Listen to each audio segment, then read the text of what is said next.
to the Are We Nearly There Yet podcast. My name is Sonia, I'm married to James and we have 4 children. I'm also the families lead at Kerith Community Church. In each episode on this podcast, I'm going to be sitting down to have a conversation with someone about a different aspect of this journey we're on in parenting and family life. This is not the place to come if you're looking for expert parenting advice. This is the place to be if you're looking to find affirmation, a place to share, someone that may challenge our thinking or have our eyes open to other people's journeys of parenting. You may just be starting out as a new parent, or maybe your children are nearly adults. Whatever your situation, you are all so welcome to join us in this conversation. This week, I chatted to Paul Manwaring, a father and grandfather. We're going to hear about the latest book that he's written and have a great conversation together on things fathers do. So welcome this week to the Are We Nearly There Yet podcast to Paul Manwaring. Welcome, Paul. Thank you. Good to be with you. Thanks so much for coming and talking to us. Many people listening will know who you are, but there may be some people that don't. So could you just explain a little bit about who you are, what you do for a living, who your family are as well, and both now and when you were growing up? Well, I'm in that great transition in life that once, James was my son and now I'm James's dad. So I'm James Manwaring's dad, which is, is probably the way that I would describe myself in this Kerith environment, as he's been here longer than me, and James and Amy, and obviously their 2 sons, my 2 grandsons, Fletcher and Aidan. So I have 2 sons. James is the eldest and Luke is the youngest. Luke lives in America with his wife, Larissa. So that's really my family, myself and Sue, our 2 sons, their wives, and 2 grandsons. Both our mothers are actually still alive, which is amazing. So my mother is 97 and Sue's mother is 89. So that's wonderful. But we also both sadly lost our dads when we were teenagers, 15 and 16-year-olds. So, and I'll come back to that probably. And what do I do? Well, the other day somebody asked me what I did, and I thought it was easier to say I'm a retired prison governor, because these days I'm some sort of itinerant preacher, minister, teacher, who travels and teaches about the Lord, and I love to do that, and I love to encourage particularly evangelists, but much wider than that. But my career began as a nurse. I trained as a general and psychiatric nurse and worked at the London Hospital, Whitechapel. And then I stopped being a nurse because I couldn't afford to pay the bills, which might be good for some parents to hear, that sometimes our decisions along the way aren't apparently the most spiritual. They are practical, and that's okay. God honors and blesses those. Yeah. I joined the prison service, and I worked for 19 years in the prison service of England and Wales, and ended up being a prison governor, and know Bill at Kerith, because he was a part of Christian Fellowship out at Huntscombe, where I was the governor. So that's a fun little connection I have with the family. And then in 2001, Sue and I, because God had told Sue very clearly the next step of our life journey, we moved to Redding, California.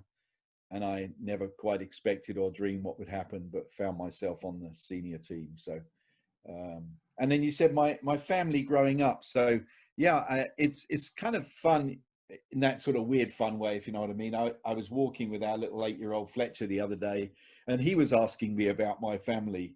And all of a sudden it reminded me again of some of the lack that I had. So I had one sister. My dad died when I was 15. I actually never knew either my maternal grandmother, who died when my mother was 4, and I didn't actually know my paternal grandmother, and my paternal grandfather died before I was born. So I didn't have too huge a family around me, actually, and didn't ever experience really a grandmother in my life. I had a step grandmother, which was slightly different. So yeah, I'm relationally a little dysfunctional. Maybe that's encouraging to some people, that you don't have to have all the moving parts. So yeah, that's me really. And you've got Luke still living in America. Yeah. And you've had quite a long time, haven't you, with like family split over continents? Yeah, we have. I don't think I'd recommend it really.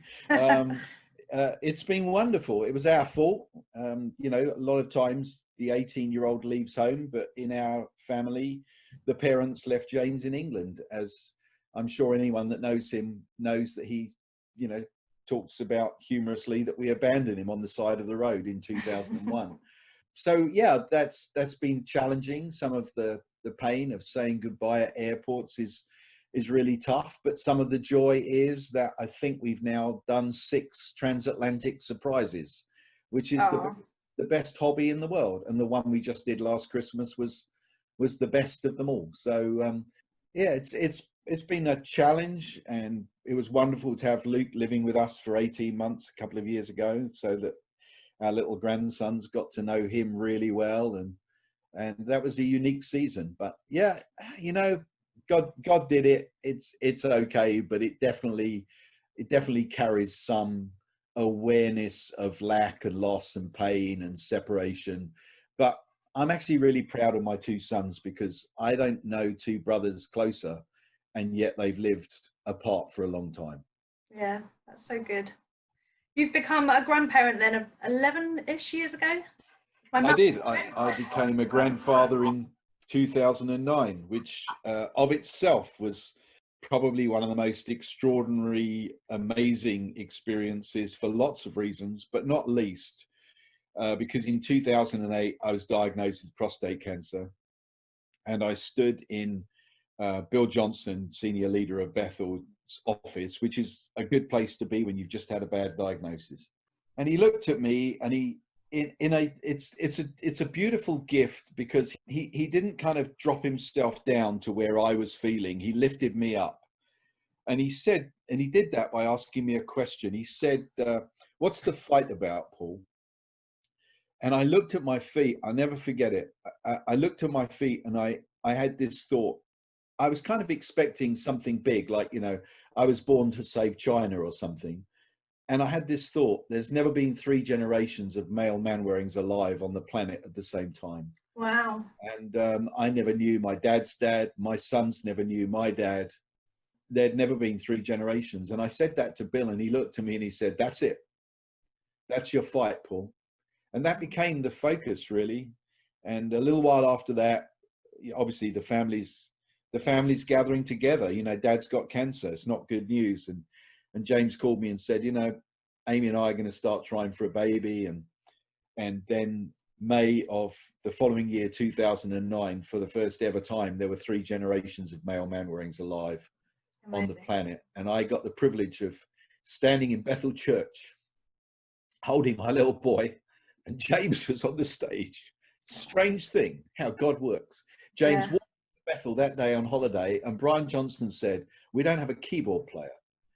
And so James played, I closed worship, and 3 generations of male Manwarings stood on a stage together. You can hear me choking up. Yeah. It was God, you know, and it was just beautiful. So you know, Leyden means the world to me. My book, Kisses from a Good God, is dedicated to him, because it was a victory. It was the Manwaring family victory. So yeah, it was very special, and it's the great privilege being a grandparent. It is just such a wonderful, wonderful privilege, made extra special because of that piece of our story. And you're the first grandparent to come on the podcast, Paul. So I'm interested to know that our parenting journey never ends. It can be, we can kind of fall into the trap of thinking like, okay, parenting and family podcast, it must be just for people with young children. But you and Sue as parents, you've never parented James at this age before. You're always learning. We're always going to be on that journey as parents. And I'm interested to know what's the difference on some of the main differences you've observed through being a father and being a grandfather. Yeah, I think, you know, the way you put it's exactly right. It's an eternal journey. Yeah. And that's what's so wonderful. The piece of the journey for me that's most important is that we never stop being sons or daughters. Yeah. That the only identity I have is a son. Sue's is a daughter. And the role I play as a father is out of the identity of a son. And the role I play as a grandfather is out of the identity of being a son. And it's a role. It's a never-ending journey. I love to always point towards the last chapter of Job. I avoid the rest of the book, to be honest. Job's not the most encouraging book. There's some great verses, of course, but at the end it says there were 4 generations, and there's a 120-year-old who's still a father because his son's still alive. What does a son who's 100 need to know from his dad who's 120?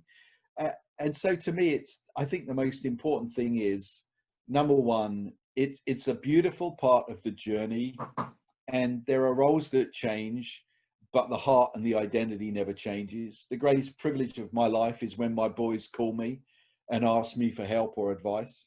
I love that. I think that's absolutely wonderful. There's one key thing that Sue and I have chosen to do, though, and that is a very intentional decision, because we didn't have dads. But from 15 years on, we didn't have dads in our lives, and therefore our boys didn't have grandfathers in their lives. And we have made a decision that we will be to our sons and our grandsons what we didn't have. We will not live our lives out of, well, we didn't have it, so you'll have to work it out. In fact, we'll go the other way. We want to pour as much in as we possibly can. So it's wonderful. And some people, I've got a very good friend, and running up to him being a grandfather for the first time, he was planning everything that he was doing and all his trips, and Sue said, "You won't want to go. You won't want to be traveling. You'll want to be home." He said, "No, it won't change that much." And Sue was like, "It will. You watch and see. But I can't explain it till it happens." That's a real similarity to when we become parents for the first time as well. Lots of people think, it won't change, nothing will change, and nothing has to change, but some things just will, and you'll want them to. And then they grow up, and they change, and and we change. I remember when we had our eldest, I'd been kind of so excited, obviously, to have our first baby, but a little part of me, maybe more the freedom of just being able to go out whenever. While I was pregnant, I kept thinking, right, this is our last ever date. This is our last ever this. And then when we had this bundle, this baby, I remember us saying to each other, we never want to go out again. We never want to leave this baby. Obviously, that did change. We did get to a point where we did feel like we needed to have some space and get out together as a married couple. But yeah, those feelings. And I have a real kind of affinity with some of what you've said. Both my grandfathers actually died before my parents even met. So I never knew granddads growing up as well, and I take so much pleasure in seeing our children who've got 2 granddads, and another granddad who they haven't met, who's with Jesus, but they know about, and it's such a great and special relationship for children to have. So you've written a book, Paul. You've written a book. Well, you've written a few books, but the latest you've written is called Things Fathers Do. Is that correct? That's correct. Yeah, so I did. Let us know a little bit about an overview of this book, and then maybe we can press into a couple of areas. It's my 3rd book, which is crazy. Probably my 4th, except one of them didn't quite get properly published. But I went to Brazil in 2014 to the World Cup, and I went with my youngest son, Luke, who's soccer crazy, and I was preaching the day after I got back. And I sat in the airport and I reflected on the trip of a lifetime, and I wrote 32 things that fathers do as a list.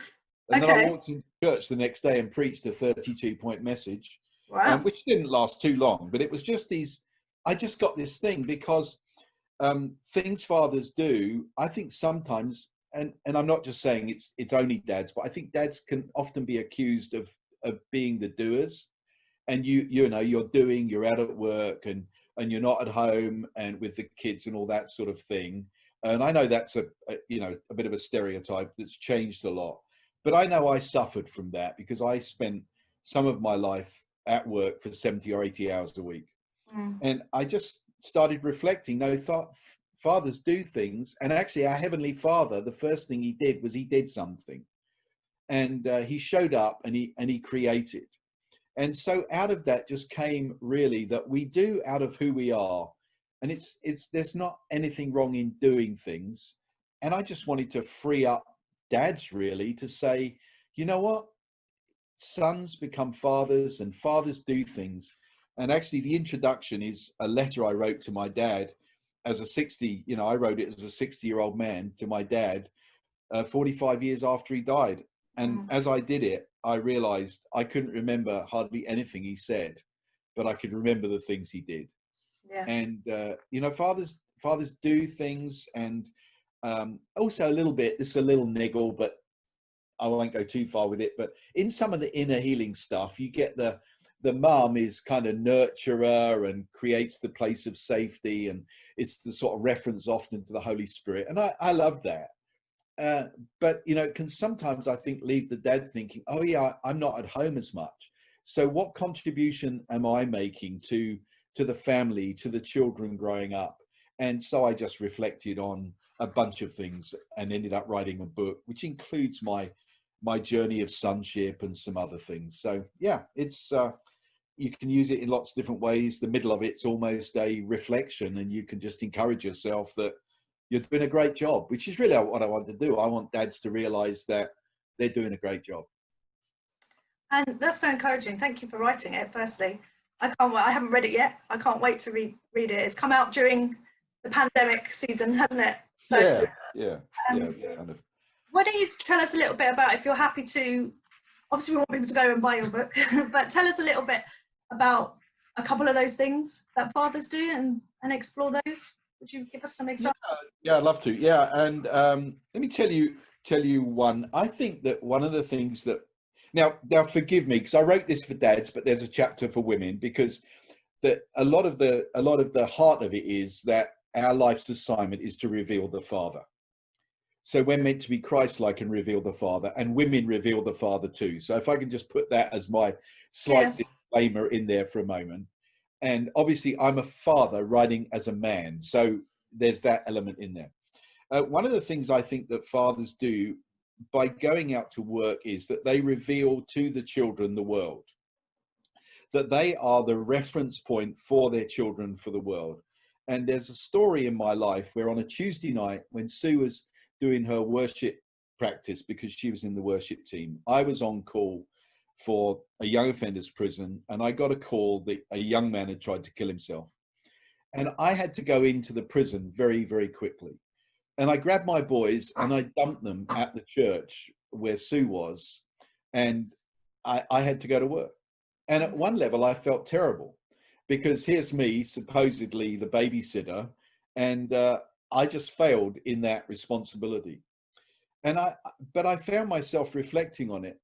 And for 6 months, my two sons, and to this day, I would say this is true of them, my two sons asked me how that young man was doing. My two sons have a deep, deep concern for mental health issues and suicidal issues to this day. And James, so that that's a part of him and his conversation and his care for the boys in his school. Yeah. I think I gave my boys something that night that felt like my failure, but I introduced them to a part of the world. And I think there's lots of ways that we get to do that. We get to be the way in which our children interpret the world. And this pandemic's a great example of that, of how we communicate that. Do we communicate it with fear and anxiety, or do we communicate something else? One of my other favorites, which I'm guessing it will be mostly adults in here, although I'm not going to be X-rated or whatever. But my dad died when I was 15. He was sick from when I was 13. But my dad taught me to buy lingerie for his wife, because I was never ashamed to go into a lingerie shop with my dad. And he took me in there and bought gifts for his wife. And there was never a birthday, Christmas or anniversary where there wasn't a new, set of lingerie for his wife. And anybody who knows me knows that that is something that I have been very comfortable doing. And I find a lot of men that aren't as comfortable doing that. So I know that's an odd one, but I think it's an important one. We show our children how to love their wives. And one third one, we create memorials. I think it's one of the big ones. It's so biblical. But when we went to America, we celebrated every leg of the journey. And one of the fun ones was that when we got our first visa, we bought a TV, and we called it like a stone of remembrance. It was to remind us what God had done. And I think it's a wonderful thing that dads do, of course, mums and dads do, is to create those stones of remembrance, like the people of Israel put 12 stones in the middle of a river. Well, we had a TV in the corner of our room, and it reminded us God came through. And the same we did when we got our green cards. I bought Sue an emerald ring, being green. And it was just a reminder to say God came through for us. So those are 3. There's a bunch of others as well. Yeah, cool. Yeah. I'm looking forward to reading the rest. There's quite a lack of, you don't have to apologise about, you're the father, you're a man writing this book, so you're coming from your perspective. And there are most books out there, I'm probably thinking secular as well as in the Christian world, but our parenting books would be written by women. So I think it's great that we're having more stuff specifically written by dads and for dads. And as you say, a lot of that will apply to the mums as well anyway. Yeah, I did a little short chapter because I'm very, very passionate about women being, equal and of equal value and all those things. Yeah. So yeah, it's very important to me. But you also do reveal the Father, which is that curious twist, isn't it? Let us make man in our image, male and female, he created them. So we both reveal the Father, but we do it in different ways, but we have equal value in doing it. Yeah. So that's really important to me. But thanks for saying that. I appreciate that encouragement. And what you said about buying gifts and the way you treat your wife, like children will learn, we learn our future relationships from what we witness. And the fact that the book is called Things Fathers Do is an active, the doing, the active. Yeah. Through doing, don't we? We learn through doing, and we learn through things being modelled. We know that that's how children best learn, through doing. And children, as they get older as well, not just young children. I'm interested to know, Paul, what do you like to do with your boys? So your sons and your grandsons, what kind of things do you do? What's your fun, just fun activities or? Well, my memories with Luke are there are a lot of them because we traveled a journey together. We went to America together. So we traveled a unique journey, and we were taking him to, to sport and things like that. But most of my memories with Luke would be going to football matches with him. That's the big one. So we went to David Beckham's last game in LA. But we actually went on Sue's birthday, and she came with us, and she remembers it as one of her favourite birthdays. So that was fun. And Luke and I, of course, went to the World Cup in Brazil together, and I'll never forget it as long as I live, because my dad always wanted to take me to a great game, and he never got to do it. And then with James, it's probably more around music, if I'm talking about the moments. So James and I have a memory of going to a Meatloaf concert together, which was amazing. And we drove home with all the windows down, and we played very loud. And to this day, whenever I buy a new car, the first thing I ever play is Bat Out of Hell. It's just a funny thing, but it's part of just the way I do life. And then, of course, last year, James and I got to go to Billy Joel together. So that was at Wembley, absolutely incredible. So those kind of things. And, in the more day-to-day, eat together, drink together, stand around, my green egg these days, cooking good food and that sort of thing. So those would probably be the things. And then with the little ones, it's in a strange sort of way. I think it's fascinating. Of course, we've got Aidan, whose middle name is James, who's really quite like his dad in lots of ways, and more creative and that side of things, and loves his art. And then we've got Fletcher Luke, whose middle name is the same as my other son, and he's more the sport, the adventurer guy. So that's kind of fun. I think in the next couple of days, I'm taking Fletcher out to teach him photography. He's got himself a proper camera. So we're going to go and do some photography together. And actually with Aidan, some of it is, some of the art stuff. I'm a little bit artistic. So those sort of things, but just being with them, laughing with them. One of the things that's actually been fascinating in this pandemic is they have both learned the art of conversation. Right. Fascinating. So we go on walks and they say, what are we going to talk about? It's really interesting. So yesterday I was talking to Fletcher, and he was saying, so you never knew your grandmas? No. and he was just going through it all, and you could see him working it out in his head. Yeah. And it was a proper adult conversation, adult stuff with an 8-year-old. It was fascinating. So yeah. Out of the mouths of babes. Oh yeah. They ask some amazing things. Yeah, they do. I mean, I love kids. If I'd never left nursing, I was accepted to Great Ormond Street to do kids nursing. So that would have been my career. And my prison career, I preferred young offenders. So I've always enjoyed being around younger people, basically. Yeah. I'm in denial of my age, of course. That's the thing. No, that's good. We need. I think there's nothing more powerful than multi-generation together, like us teaching the next generation. And I think we can learn from those younger than us as well. It's not just top down. It's oh yeah. I mean, you're not. I think some of the biggest lessons of my life have been from Fletcher and Ada. Yeah. I mean, they were actually a part of us moving back.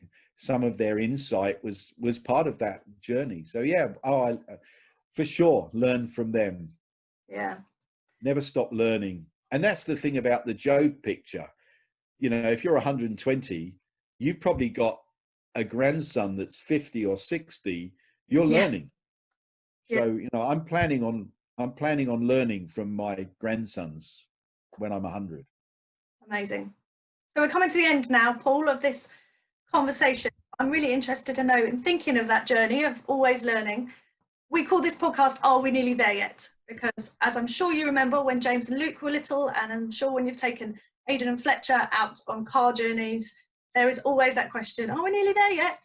And it's actually us as the parents that are often on the journey. And when we go on a journey, you've done probably more journeys than the average person, the way that you've kind of flown backwards and forwards over the ocean. You have to pack stuff. I'm sure you and Sue are pros at packing your cases now and knowing how much baggage you're allowed. But we take stuff with us, don't we? We take like essential items, carry-on items, or if it's a car journey, we take essential items in the glove compartment. And I'm just interested to know, in terms of that analogy, as our parenting journey or grandparenting journey, if you were to look back to yourself as a young parent, what kind of essential items would you make sure you would take with you on the journey? They can be you can be as creative, as conceptual as you like. What items would you take in a way of kind of encouraging and advising others as well? Well, it's probably what a lot of people of my sort of age would say: slow down, enjoy it. Actually, don't be in so much of a hurry to get there. Enjoy the journey, enjoy the ride.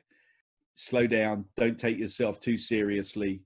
Literally look for the fun, the joy, the lessons in everything. So I think it would definitely be slow down. And I think I've always carried a camera, so that's not new for me. I've always carried a camera. I would say, capture it. Capture the journey, capture the moments, have fun, make memories, slow down, be there. That would be pretty much how I would approach it. Be focusing not on what I don't have, but what I do have would definitely be huge. I think a lot of my growing up, I focused on what I didn't have rather than what I did have. And I think that was a mistake. Yeah. Thank you for sharing that. So your book, Things Fathers Do, where could we find that, Paul? It is on Amazon as a book, and it's also on Kindle, and it's on Bethel. So those are the two main ways. I don't think it's got distributed into any of the main bookshops, but Amazon if you want it, or if you have contact with my son James or with me, I'll find a way of just getting one to you locally. Awesome, thank you. And you were telling me that there's going to be a slightly different version of the book. Do you want to explain a little bit about that? Yeah, it's going to be a children's version. So I'm taking 12 of the big themes, and I've got an artist who's drawing little pictures. So each theme will have 3 little pictures. So, dads show their children how to love their wives will be, a picture of shopping to buy presents, taking tea in bed, cutting the grass or carrying the bags, or that sort of a thing. So I think it's kind of exciting to put a book out there that dads could read with their children, and it'll probably be a great lesson for the dad reading it and for the children. And I will make it available to Kerith kids, I'm sure, because that'll be a fun place to do that. And we got to do something, haven't we? Our world has eroded the value of fathers, and it can be a challenge for us. And so we got to raise up the dads again to be, role models and leaders and champions of their children. Absolutely.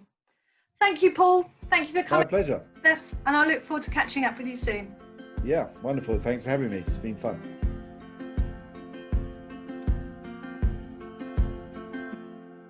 Oh, it was so good to catch up with Paul the other day. Since then, I've actually been given one of his books, Things Fathers Do, and I've got it in front of me now. Just having a quick flick through. It covers all different kinds of things. Things fathers do, they create home, they provide safety. I won't give away too much of what else is inside it, but having had a quick flick through, looks like a really practical and challenging book, and I can't wait to get stuck in and read it this summer. If you want to buy one, you can get it on Amazon, or you can get it on the Bethel website, Bethel Church. And also, I'm really looking forward to that children's version that he mentioned. I can't wait until that one comes out. So thanks for joining us on the podcast, Paul. We hope that you listeners found it helpful. Do come and join us next time on Are We Nearly There Yet?